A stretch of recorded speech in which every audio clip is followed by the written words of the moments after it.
Folks, enough is enough. I have had enough with the doom. If you want to be afraid, go somewhere else.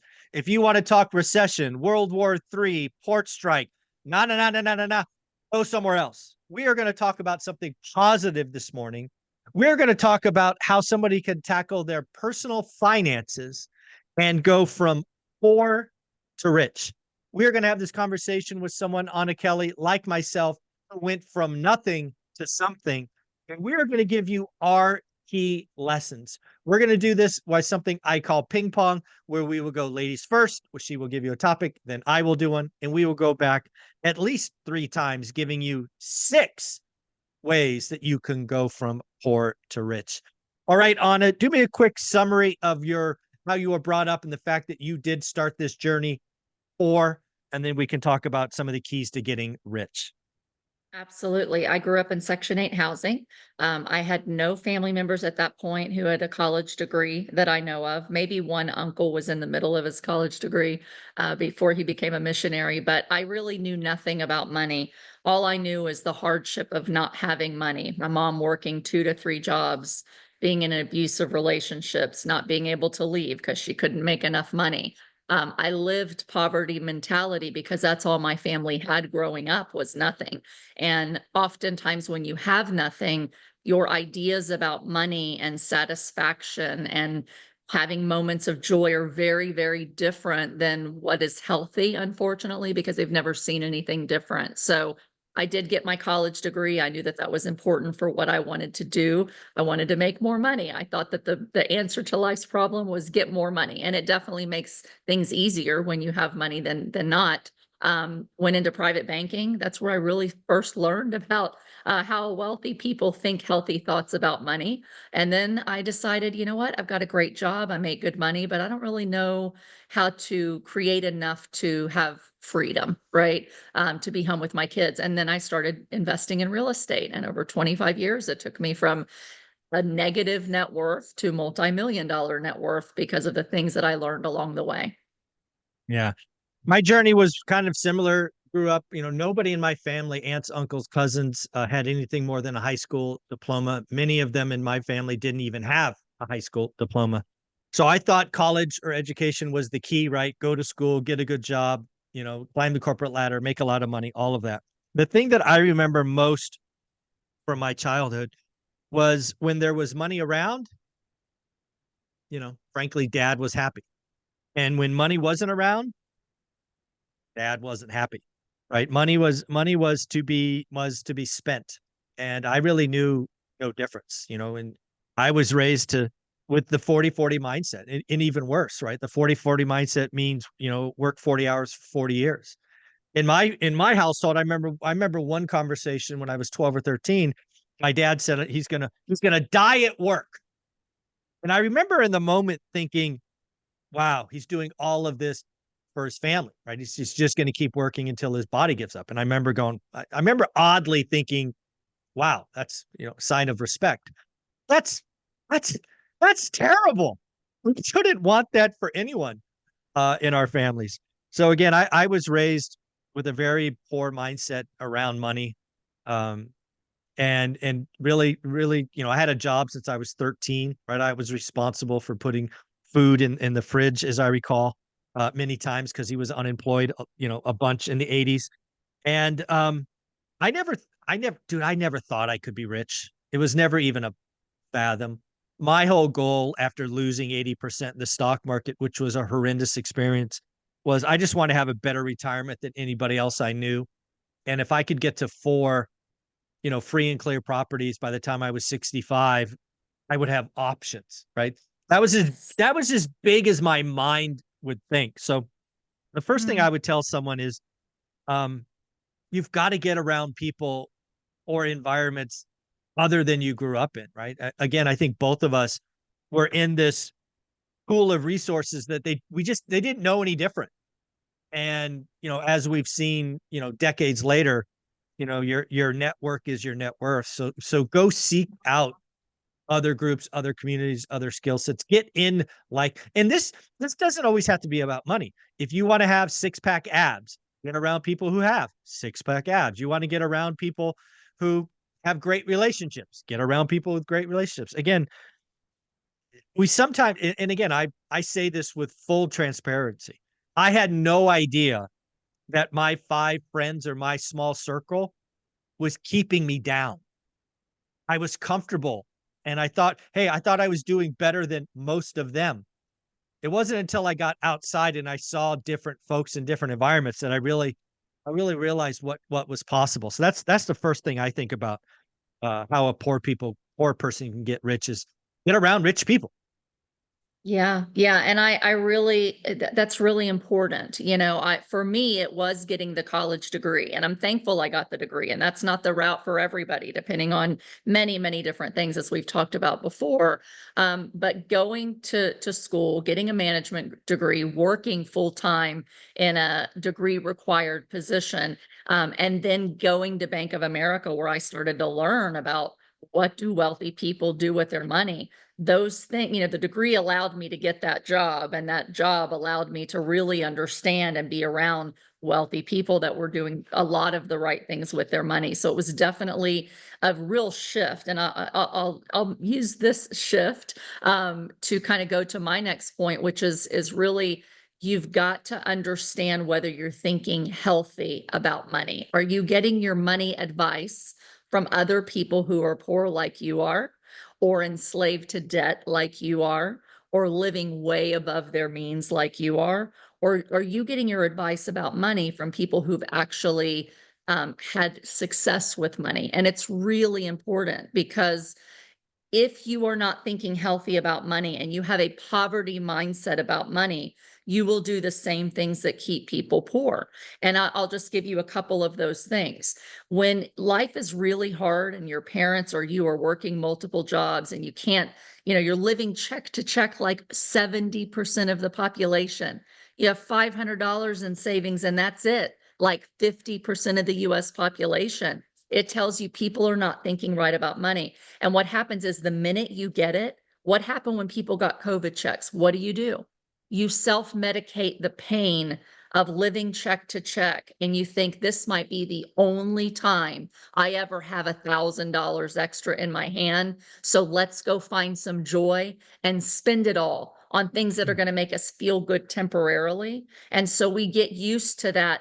I've got money. I might not ever have it again. Let me go enjoy it. It might be the only time. And that thinking, if you don't change it, perpetuates your whole life. And that's why people still, as they make more money, they spend more money and then they don't have any left and they continue to do it. And then what do, Michael? They go into debt and buy stuff they don't even have the money for so that they can kind of self medicate those feelings of, I'm not enough. I'll never have enough. I've got to at least enjoy the things that all my social media friends have. Let me do it now and then I'll figure it out later. And that lack of ability to understand that you are self-medicating your way into staying poor is really sad, but it's a perpetual chronic issue in our country. Yeah, both you and I sort of journey starts with college education. It certainly opened doors for me at the time when we were coming up with both Gen X.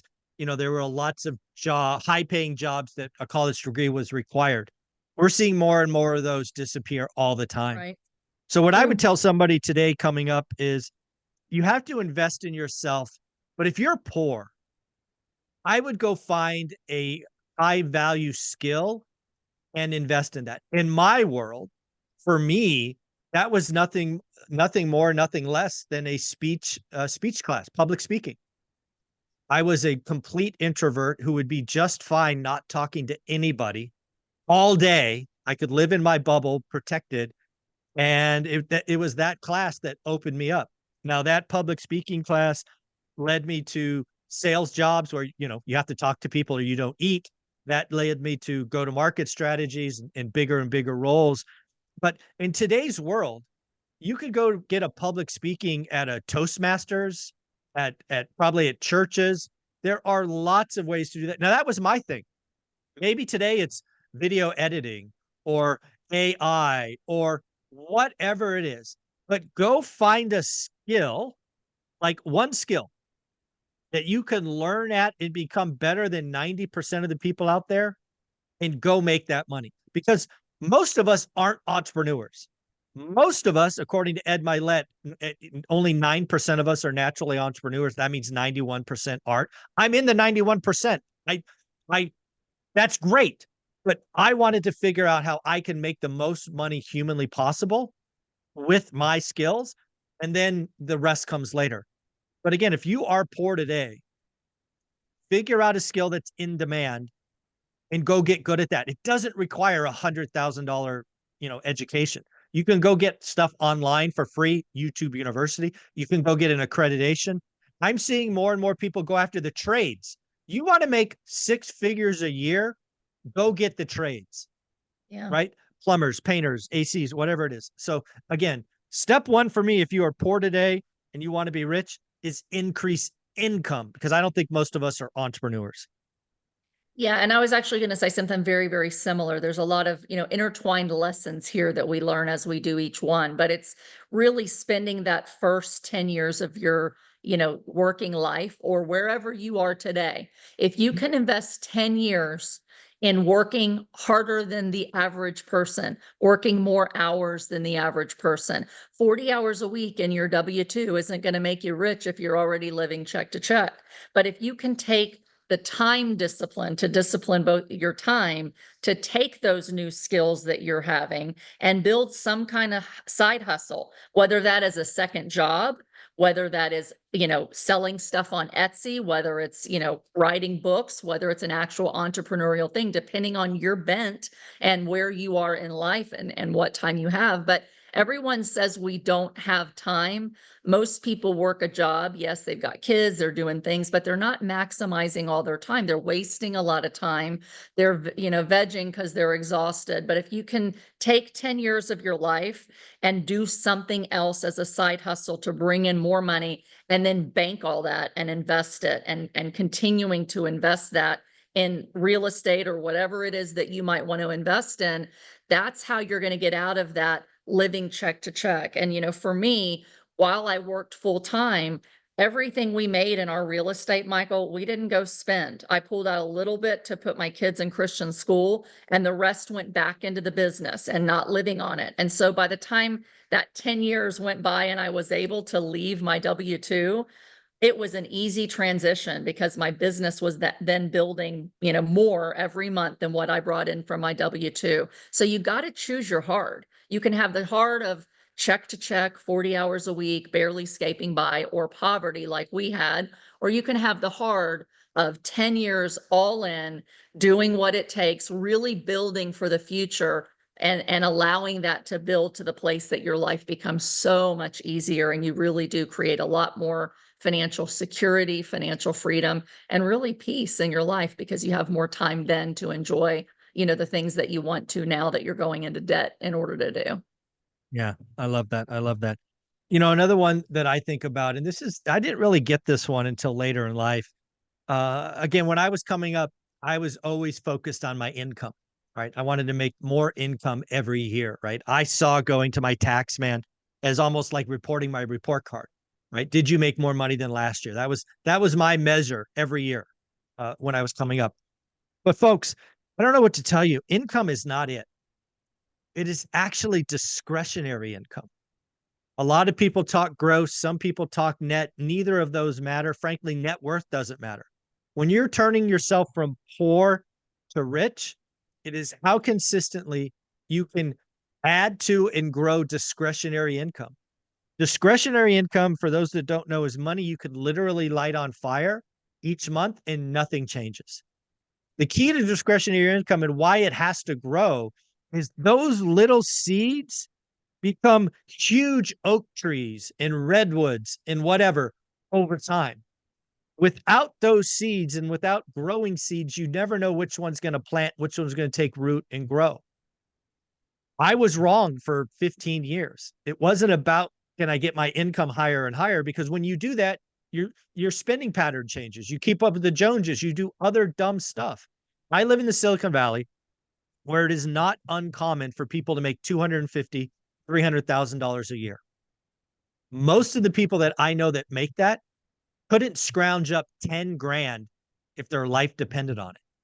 right? Because they are Mhm. living that close to the line. And I was one of them 30 years ago, right? It wasn't, Yeah, we were making six figures, but I would spend every penny that came in.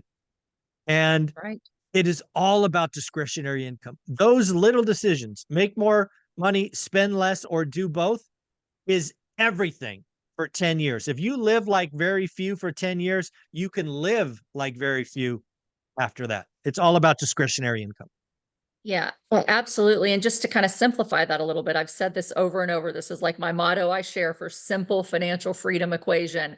Live below your means while you work to expand your means, right? You're not going to save your way to becoming a millionaire. But if you don't learn how to save money, invest money, and not blow money, it doesn't matter how much more you make on the side. You have to learn to live below your means because it's that discipline of delayed gratification. I think I first heard Dave Ramsey say this years ago when I learned, and went through Financial Peace University. It's the baby steps, right? A sign of maturity is delayed gratification. And what that means is I've got to be able to have enough vision for tomorrow, kind of back to my point number one, that I don't feel like this is the only time I'm ever going to have this money, so I have to blow it. You have to make choices. And those choices about what we spend money on can't be so you don't want to live so under your means that you're barely scraping by and you have no joy and you have no fun, right? Because that doesn't allow you to be sustainable. And that's what causes you to go on the binge, right? It's like a person that's eating no carb for a year and suddenly they go to a birthday cake and they eat the whole birthday cake because they've just withheld for so long, right? If you can have delayed gratification and you can be disciplined about these are the things I can give up for a few years, and here's the things that I really need to have a little bit of joy in my life. There's a book I've thrown out there before called Life in Air, and I had kind of already lived this, but it really helped me go, this is what I've been doing. Or I said, you know what? I didn't have, believe it or not, Michael, I didn't have a smartphone for about 3 years. I used a flip phone. And the reason for that is because I didn't want to spend the money on it and be on a device all the time when I was at a computer all day. But Mhm. that difference allowed me to go get my hair highlighted. And for me, as a woman, I had to have my hair highlighted or I just didn't feel good about myself. And so I made a choice. I'm going to sacrifice the smartphone, but I'm not going to give up my Mhm. highlights, right? For Mhm. some people, it might be I'm not going to have cable. I'm going to use a Roku, but I'm going to go on a vacation with my family this summer. And so the money I save on cable is going to pay for us to go to the beach for a week. So you need to, and I'll just, I'll shift this to another one.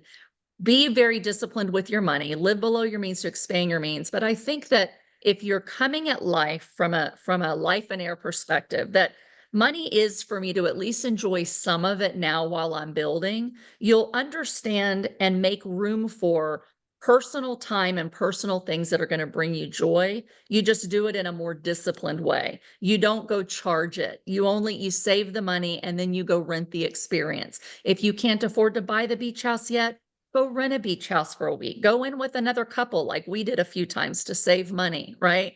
If you can't go buy the boat, go rent a boat for the weekend. But make those choices about what you really need to feel joy few and far between, not every day. Today, I want to feel joy, so I'm going on a shopping spree and buying shoes and buying clothes and charging a vacation because I feel like it. Like, don't self medicate and do it all the time, but be very disciplined in what you choose to spend money on and things that are going to give you meaning and joy.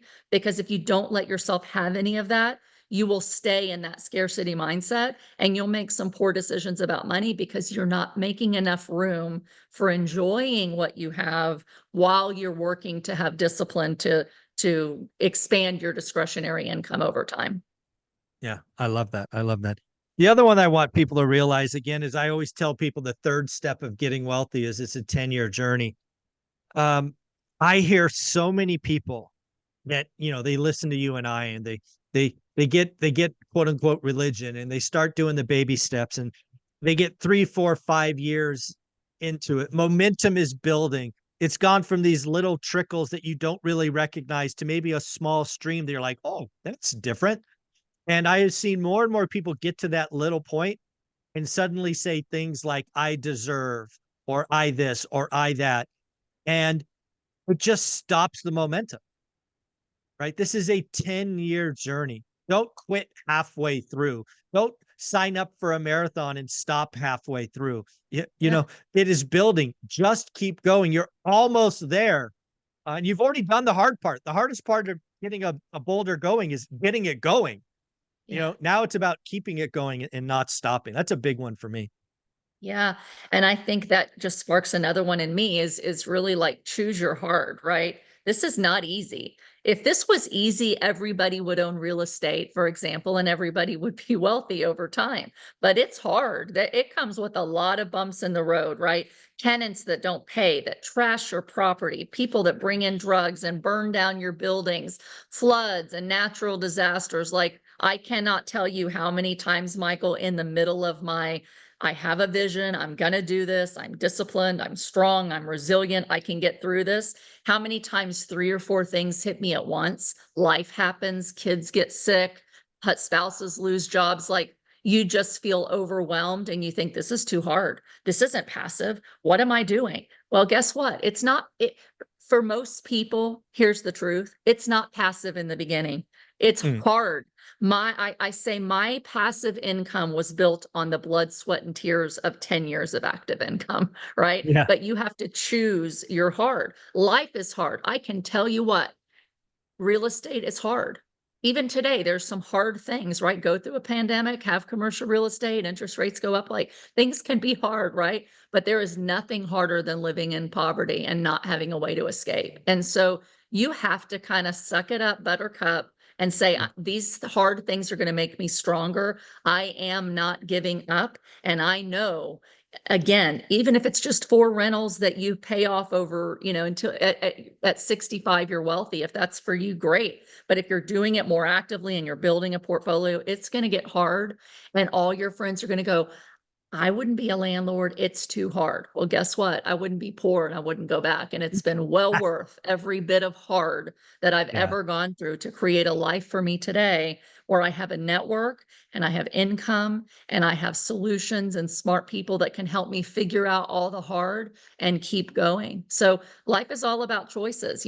Life is hard, but you can choose your hard. And I'd rather do it a way that's going to give me more income in the future, which makes it easier to solve the hard problems in life. It just really does. Yeah. I'll give you one more and then we'll let you wrap us up. I always tell people the first 5 years suck. It's just how it is. You're signing up for something that's hard. You don't know anything. You don't have experience. Just know the first 5 years are going to suck. But I will close with this. I want everybody to realize you can do it. It is possible. I wrote a second book called 15 Conversations with Real Estate Millionaires because I wanted to document 15 different stories. I'm now putting on my second event where we have people from all different walks of life. Somebody who worked at a movie theater and earned it. Somebody who was a teenage mother of two kids and did it. We're just going to just know it's possible. There are people out there dumber than you, worse situations than you, in debt to their eyeballs, $230,000 in debt with three kids. I mean, ninth grade dropouts. Stop with the excuses. If you want it, the recipe is there. If you want it, there are communities there, right? One of the things I'm proud about is building my school community with, 280 people now of like-minded going in one direction. There are people out there. Get out of your little bubble, get uncomfortable, realize discretionary income, realize the first 5 years are hard, but know it's possible. And I'll close with this. Worth it. It's all worth it. Anna, feel free to wrap us up and tell people where they can find you. We're on the same page. The next thing I was going to say is you are worth it, right? Value yourself, believe in yourself, have hope for the future that things can be better, and then value other people. Because if you can be really valuable to yourself and you can be really valuable to other people, life and God have a way of blessing you and making people want to be around you, right? So you have to first believe in yourself and you have to believe in your innate value. You are worth the hard. Believe that you have what it takes. And if you don't think you have what it takes, get around the people that do, and then be really valuable to valuable people. Have hope that things are going to be better. And I promise you that they are. So, great topic. You can find me here on your channel. You can find me on social media at Anna Kelly, REI Mom. And if you're interested in real estate coaching and consulting, you can find me at annakelleyinvesting.com. Thank you so much.